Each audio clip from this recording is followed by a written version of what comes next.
నమస్తే, welcome to YoYo TV.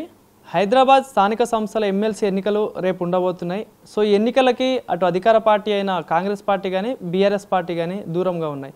So ఈ ఎన్నికలకి ఎంఐఎం పార్టీ కానీ బీజేపీ పార్టీ మధ్యలో పోటీ ఉందంటూ కూడా ప్రధానంగా చూస్తూ ఉన్నాం. సో ఈ బీజేపీ పార్టీ దీనిపై అనేక విమర్శలు చేస్తూ ఉన్నాయి. అదేవిధంగా మరికొన్ని విషయాల గురించి మాట్లాడించే ప్రయత్నం చేద్దాం. ఏదైతే ఈ నెల 27వ తారీఖున కేసీఆర్ గారి సభ ఉండబోతుంది వరంగల్లో. సో ఇలా అనేక అంశాలు మాట్లాడదాం. ప్రస్తుతం రాజకీయాల గురించి కూడా మాట్లాడదాం. ప్రస్తుతం ఇది మనతో మాట్లాడడానికి కాంగ్రెస్ పార్టీ సీనియర్ నాయకురాలు ఆర్యవైశ్య కార్పొరేషన్ చైర్మన్ కల్వ సుజాత గారు ఉన్నారు. మేడం, ముందుగా నమస్తే. సో చూస్తూ ఉన్నారు రాష్ట్రంలో రేపు ఎన్నికలు జరగబోతున్నాయి, ఎమ్మెల్సీ ఎన్నికలు, స్థానిక సంస్థ ఎన్నికలు. సో మరి ఎన్నికలకి కాంగ్రెస్ పార్టీ ఎందుకు దూరంగా ఉందంటే ఏం చెప్తారు? మా సత్తా ఏందో మాకు తెలుసు. దూరం ఉండాలా, దగ్గర ఉండాలా, పోటీ చేయాలన్నా పోటీ చేయొద్దా అనేది మాకు తెలుసు. మేము కొన్ని ఎమ్మెల్సీ ఎలక్షన్లప్పుడు కొన్ని కాంప్రమైజులు, కొన్ని కమిట్మెంట్స్ ఉంటాయి మాకు. సో మేము గెలుస్తామా ఓడతామా, పోటీ చేయాలా వద్దా అనేది మా ఇష్టం. అది కానీ మేము ఎవరికి కూడా సపోర్ట్ చేస్తాము అని మేము బహిరంగంగా చెప్పలేదు, ఇంటర్నల్గా చెప్పలేదు. కానీ సపోర్ట్ చేయనటువంటి పార్టీలు ఒకళ్ళకొకళ్ళు ఇంటర్నల్గా సపోర్ట్ చేసుకునేటటువంటి పార్టీలు మాత్రం బయటకు వచ్చి బహిరంగంగా మాట్లాడుతున్నారు. అది ఎట్లుంటుందో నాకు అర్థం కాలేదు. ప్రధానంగా బీజేపీ పార్టీ దీనిపై చాలా విమర్శలు చేస్తూ ఉంది. కేవలం మజ్లిస్ పార్టీకి కాంగ్రెస్ పార్టీ భయపడే పోటీ చేయట్లేదు, దాన్ని ఆ పార్టీని గెలిపించడం కోసమే కాంగ్రెస్ పార్టీ ప్రయత్నిస్తూ ఉందని చెప్పి ప్రధానంగా కిషన్ రెడ్డి గారు చెప్తా ఉన్నారు. ఏం చెప్తారు మరి దీనికి? మజ్లిస్ పార్టీ అని అంటే నేను వెనకాల నుంచి ముందు వరకు అన్నీ తీసుకొని రావాలి బీజేపీల గురించి. దాంట్లో దేశవ్యాప్తంగా గతంలో ఎన్నోసార్లు మాట్లాడినా ఇప్పుడు కూడా మాట్లాడుతున్నారు. కాంగ్రెస్ ఎప్పుడు కూడా హైదరాబాద్ శివార్లు దాటనీయలేదు. మజ్లిస్ పార్టీ ఎంఐఎం మాత్రమే ఉండే ఇక్కడ. ఎంఐఎం అయ్యింది బీజేపీలు వచ్చిన తర్వాతనే. వాళ్ళు ఆల్ ఇండియాలో తిరిగినరు, వివిధ రాష్ట్రాలలో పోటీ చేసిండ్రు.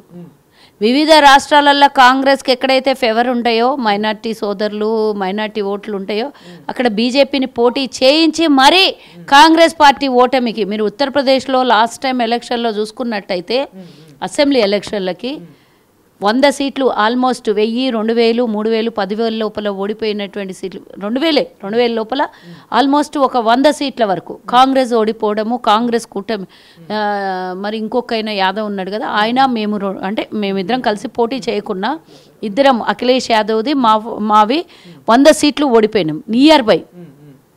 అవన్నీ చీల్చింది ఎవరు అంటే ఆ ఓట్లు చీల్చింది ఎంఐఎం. మరి ఎంఐఎం ఈ దేశవ్యాప్తంగా పోటీ చేయడానికి, దేశవ్యాప్తంగా ఎంకరేజ్ చేయడానికి ఎందుకు బీజేపీ సహకరించింది? ఆదిలోనే తుంచేయాలి. మొక్కై వంగందే మానై వంగున అన్నట్టు మానుకు చేసినటువంటి బీజేపీ ఈరోజు వచ్చి శుద్ధపూస మాటలు చెప్పి ఎంఐఎంకు సపోర్ట్ చేయడానికో మజ్లిస్కు సపోర్ట్ చేయడానికో అనే మాటలు మాట్లాడితే మీలాంటి వాళ్ళు కాంగ్రెస్ని ఏం పీకలేరని తెలిసి ఏదో ఒకటి కోడిగుడ్డు మీద ఈకలు పీకడానికి వస్తారు మీరు. మేమున్నన్ని రోజులు 2014 వరకు రాష్ట్రం విడిచి దేశంలో ఎక్కడ వాళ్ళు పోలేదు. ఎందుకు సడన్గా ఎంఐ అంది నాకు ఒక్కసారి చెప్పాలి. ఏ రాష్ట్రాల్లో పోటీ చేసినా ఆ రాష్ట్రాల్లో కాంగ్రెస్ ఓటు బ్యాంకు పెరగని చోటనే వాళ్ళని పోటీ చేయించారు. మరి మీరు మాకు నీతులు శుద్ధులు చెప్తే మేము వినే స్థితిలో ఉన్నామా? ప్రజలకు అన్నీ తెలుసు. మేము వినే స్థితిలో లేకున్నా ప్రజలకు అన్నీ తెలుసు. ప్రజలకు తెలియదా? ఎక్కడెక్కడైతే కాంగ్రెస్ ఓడగొట్టాలనో అక్కడక్కడ ఎంఐఎంని నిలబెట్టిను. ఈ రోజు వరకు నేను అడుగుతా, ఈ ఎంఐఎంకి సంబంధించినటువంటి వాళ్ళ మీద ఈడీ దాడులు ఎప్పుడైనా ఈడీ సోదాలు జరిగినాయా? దేశవ్యాప్తంగా ఎక్కడన్నా వాళ్ళకు సంబంధించిన నాయకుల మీద, మిగతా అన్ని పార్టీల మీద వాళ్ళకు అవసరం ఉన్నప్పుడల్లా ఈడీ ముందు, తర్వాత మోడీ తర్వాత వచ్చేటటువంటి బీజేపీ పార్టీ ఇంతవరకు ఒక్క మజ్లిస్ నాయకుని మీద కొంతమంది అరాచకాలు అని చెప్తుంటారు కదా, వాళ్ళందరి మీద స్వాహా చేసిన వాళ్ళు, స్కామ్లలో ఉన్న వాళ్ళ మీద ఎక్కడన్నా ఇంతవరకు ఈడీ నోటీసులు కానీ ఈడీ దాడులు కానీ జరిగినాయా? ఎందుకు జరగవు? ఈడీ కేంద్ర పాలిత సంస్థ అది. మరి ఈరోజు జేబులో పెట్టుకొని తిరుగుతున్నటువంటి కొన్ని సంస్థలు బీజేపీలు, ఆర్ఎస్ఎస్ సంస్థలాగా ఈడీ సంస్థ ఒకటి కనుసైగలో కాదు, జేబులో పెట్టుకొని తిరుగుతున్నారు వాళ్ళు. ఈడికి పో అంటే పోతారు, ఈడికి పోవద్దంటే పోరు.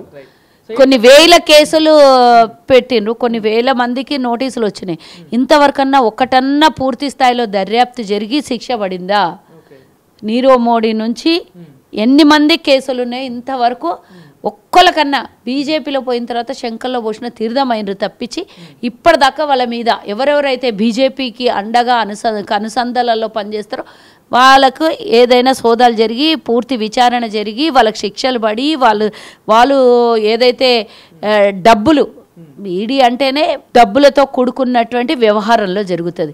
మరి ఇప్పటిదాకా దాని మీద ఏదైనా ఎంక్వైరీలు చేసి తేల్చి డబ్బులు రికవరీ చేసినటువంటి కేంద్ర ప్రభుత్వం ఉన్నదా అని నాకు అడుగుతున్నాను నేను. వీళ్ళు ఈడీ అంటే గుర్తొచ్చి మిమ్మల్ని నాకు రాహుల్ గాంధీ గారు కానీ సోనియా గాంధీ గారిపై కూడా నేషనల్ హెరాల్డ్ కేసులు కూడా పెట్టడం జరిగింది. సో ఏం చెప్తారు మరి? రాహుల్ గాంధీ గారి కుటుంబం అనేది గాంధీ కుటుంబము. సోనియా గాంధీ, రాహుల్ గాంధీ వాళ్ళు తరతరాల నుంచి వచ్చినటువంటి గాంధీ కుటుంబంలో డబ్బుకు కొరత లేకుండే. మోతీలాల్ నెహ్రూ గారి తండ్రి కొన్ని వేల కోట్ల రూపాయలు ఆ కాలంలో, ఈ కాలంలో వేల కోట్లు ఉంటే పెద్ద రిచ్ పర్సన్.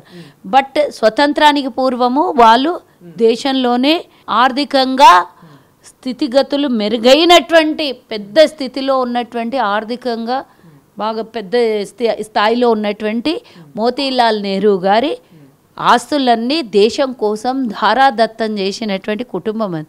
వాళ్ళకి కావాలనుకుంటే ఆ ఆస్తులు ఉంచుకున్నా లేదా దాని తర్వాత 55-60 ఏళ్ళు పరిపాలించారు దేశాన్ని. అప్పుడు ఎంత దోపిడీ చేయాలనుకుంటే అంత చేస్తారు. మీరు 90 కోట్ల గురించి మీరు ఈరోజు ఈడీ సోనియా గాంధీ మీద పెడుతున్నారు. వాళ్ళకు ఉండడానికి సొంత ఇల్లు లేకపోయినా వాళ్ళ దేశం కోసం వాళ్ళ ఆస్తులన్నీ దారబోసిన రాహుల్ గాంధీ గారికి మీరు సస్పెండ్ చేసి పార్లమెంట్లో నుంచి ఉన్న ఇల్లుని ఖాళీ చేయించిన మౌనంగా అన్నీ చూస్తూ భరించిండ్రు. వాళ్ళకు మీరు ఏం తేల్చిండ్రు అని అడుగుతున్నా. ఇది మీరు ఈడీ గురించి ఏదైతే నేషనల్ హెరాల్డ్ పేపర్ గురించి అడుగుతుండ్రో, 2013లో సుబ్రహ్మణ్యం వాళ్ళ మాజీ ఎంపీ ఇది మనీ లాండరింగ్ కేసు అని పెట్టిన తర్వాత 2014లో మా ప్రభుత్వం 10 మా ప్రభుత్వం పడిపోయిన తర్వాత బీజేపీ ప్రభుత్వం కేంద్రంలో వచ్చిన తర్వాత వాళ్ళు ఇది కోర్టు వాళ్ళు కోర్టు ఇది ఫాల్స్ కేసు అని కొట్టేసిన తర్వాత దీనికి కానీ ఈడీకి మనీ లాండరింగ్కి కానీ ఎలాంటి సత్సంబంధాలు లేవు అని కేసు కొట్టేసిన తర్వాత మళ్ళీ అది రీఓపెన్ చేయించి ఈ మధ్యకాలంలో రాహుల్ గాంధీ మీద సోనియా గాంధీ గారి మీద ఇబ్బంది పెట్టే తరుణం మేము చూసినాం. ఎప్పుడైనా వాళ్ళకి చేత కాకపోతే ఈడీలో అని పిలుచుకొని వస్తారు. వాళ్ళు చిన్న చిన్న లీడర్లను వదలరు. సోనియా గాంధీ రాహుల్ గాంధీని వదులుతారు వాళ్ళు. ఎందుకంటే వాళ్ళకి చేత కాదు, చేసినవి చెప్పుకొని చేత కాదు, ఏం చేసిండ్రు వాళ్ళు ఏం చెప్పుకోవడానికి ఏం లేవు కాబట్టి చెప్పుకోవడానికి చేత కాదు. రాహుల్ గాంధీ ఎప్పుడెప్పుడైతే బీజేపీ మీద గట్టిగా విమర్శలు చేసి ఒక గ్రాఫ్ పెరిగే సమయం వస్తుందో ఈడీ అంటారు. మొన్న గుజరాత్లో సభ సక్సెస్ అయింది. ఆ తర్వాత రేపు పొద్దున బీహార్లో ఎన్నికలు ఉన్నాయి. బీహార్లో ఎన్నికలు ఎక్కడ ఓడిపోతామా అనే భయంతో ఇప్పుడే వాళ్ళకు ఇబ్బంది పెట్టే ప్రయత్నం చేస్తారు. ఎప్పుడెప్పుడు ఎలక్షన్లు ఉంటాయో అప్పుడప్పుడు ఈడీలు వస్తాయి. లేదా ఎవరైతే వాళ్ళ పార్టీకి లొంగాలనుకుంటారో అప్పుడు ఈడీలు వస్తాయి. రాహుల్ గాంధీ కానీ సోనియా గాంధీ కానీ వాళ్ళు వీళ్ళకి లొంగరని తెలుసు కాబట్టి ఈడీతో భయం పెట్టిస్తారు. ఈ భయం ఎన్నాళ్ళు పెడతారు, ఎన్ని రోజులు పెడతారు, ఒక్కసారి లెక్క తెలిచాలి. అసలు అందులో ₹1 కూడా ఎవరు వాడుకోవడానికి లేదు, ఎవరు సొంతంగా ఎవరు తీసుకోవడానికి లేదు. అదొక ట్రస్ట్. ఆ ట్రస్టులో ఏ ఒక్కరు కూడా ₹1 ముట్టుకోవడానికి సొంతంగా దాంట్లో ఖర్చులు పెట్టడానికి లేదు. అది అప్పుడెప్పుడో దేశ స్వతంత్రం కోసం పుట్టినటువంటి పేపరు, కాంగ్రెస్ పార్టీలో పుట్టినటువంటి పేపరు. గతంలో అది పేపర్ అప్పుల మీరు అంటున్నారు కదా డబ్బు బాగా దోపిడీ, కక్ష సాధింపు చర్యలు అంటారు. బాగా డబ్బులు దోపిడీ చేస్తే మా సొంత పేపర్ని నడిపించుకోలేనటువంటి స్థితిలో మేము ఉంటుండేనా? ఈరోజు మీకు ఎన్డీటీవీలు బీజేపీలే ఉంటాయి, ఈడ రాష్ట్రాల్లో టీ న్యూస్ ఉంటుంది, ఎన్నో ఛానళ్ళు బీజేపీకి బీఆర్ఎస్కి ఉంటాయి, లాస్ట్ టీడీపీకి ఉంటాయి, బీజేపీకి ఉంటాయి, బీఆర్ఎస్కి ఉంటాయి, వైఎస్ఆర్సీపీకి కూడా ఉంటాయి. కానీ మాకు ఇంతవరకు 140 సంవత్సరాల తర్వాత ఒక సొంత ఎలక్ట్రానిక్ మీడియా మాకు సొంతం లేదు. ఒక్క పేపరు దేశ స్వతంత్రం కోసము ఒక అందరినీ సమన్వయం చేయడం కోసం ఆనాటి జరుగుతున్నటువంటి అన్ని వివరాలు ఆ పేపర్లో అందరికీ ఆ పత్రిక ద్వారా తెలియజేసేటటువంటి పేపర్ని ఆ రోజు బ్రిటిషోడు మూపించిండు. ఈరోజు నల్లదొర భారతదేశంలో ఉన్న బి అంటే బ్రిటిష్, బి అంటే భారతీయ జనతా పార్టీ. సో బీబీకి తేడా లేదు. కాబట్టి వాళ్ళు అప్పుడు తెల్లదొరలు మూపిస్తే భారతీయులైనటువంటి బీజేపీలు ఈసారి వాళ్ళు మూపించిండ్రు. వాళ్ళకి మీకు తేడా లేదు కాదు. బ్రిటిషోడి కన్నా ఎక్కువగా డేంజర్ ఎవరు అంటే భారతీయ అనొద్దు, వీళ్ళని భ్రష్టు పట్టిన బీజేపీ పార్టీ. వీళ్ళు తప్పించి ఈ దేశంలో బ్రిటిష్ వాడిని ఎలగొట్టినాం, కానీ వీడు దేశపోడు కదా, వీడిని ఎటు ఎలగొట్టాలనో తెలుస్తలేదు. కానీ వీళ్ళు అంతకన్నా డేంజర్. మీరు ఇట్లా అంటా ఉన్నారు, కానీ మొన్న కేంద్ర మంత్రి బండి సంజయ్ గారు ఏమంటా ఉన్నారంటే ఏదైతే మొన్న ఎంఐఎం పెట్టిన సభకి కాంగ్రెస్ పార్టీ సపోర్ట్ ఉంది, ఎంఐఎం పార్టీ కానీ కాంగ్రెస్ పార్టీ కానీ నక్సలైట్ వారసులో కలిగిన వాళ్ళని చెప్పేసి బండి సంజయ్ గారు చెప్తున్నారు. మీరు దీనికి ఏమంటారు మరి? నక్సలైట్లు కాంగ్రెస్ హయాంలోనే విముక్తి చెందింది, అది గుర్తుంచుకోవాలి. నక్సలైట్లను మీరు అంతకన్నా పెద్ద ద్రోహులని ఇందాకనే చెప్పిన కదా.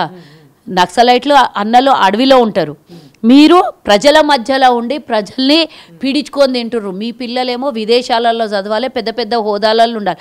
మీ దగ్గర పనిచేసేటటువంటి కార్యకర్తలు అందరూ కత్తులు పట్టుకొని తిరగాలి. ఎవరు నక్సలైట్లు, ఎవరు దేశాన్ని ప్రేమించేటోలో అర్థమవుతుంది. దేశాన్ని మీరు ప్రేమించరు, మీకోసం కార్యకర్తల్ని వాడుకుంటారు. వీళ్ళేమో కత్తులు పట్టుకోవాలి, వీళ్ళేమో పుస్తకాలు పట్టుకోవాలి. కానీ ఇప్పుడు ఎమ్మెల్సీ ఎన్నికల విషయానికి వస్తే మరి మీరు పోటీ చేయట్లేదు, మరి ఓటింగ్లో పార్టిసిపేట్ చేస్తారా మరి ఎట్లా అన్నట్టు? మా ప్రభుత్వం డెసిషన్ తీసుకుంటుంది. ఆ ప్రభుత్వం ఇంకా ఈరోజు సాయంత్రమో రేపో మీటింగ్ ఉంటుంది, రేపు ఉంది కదా, డెసిషన్ తీసుకుంటుంది. దాంట్లో నా ఇన్వాల్వ్మెంట్ కానీ నా ప్రమేయం కానీ నాకు సంబంధించి ఏం తెలియదు దాంట్లో.